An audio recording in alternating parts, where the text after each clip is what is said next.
Hi guys, and welcome to the tutorial where we will explain how you can view credit number on Equifax. So let's jump right in. First, open your preferred internet browser and go to equifax.com. Once you're on the home page, head to the top right corner and click the Login button. From the drop-down options, find the section labeled My Equifax and select the Login button underneath it. Now, go ahead and log in using the email and password associated with your Equifax account. If you don't have an account yet, click on Create Account and follow the steps to register. This includes providing some personal information, verifying your identity, and setting up a username and password.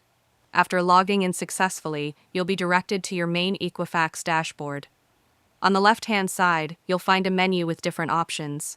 Click on the drop-down next to Credit Scores, then select Equifax.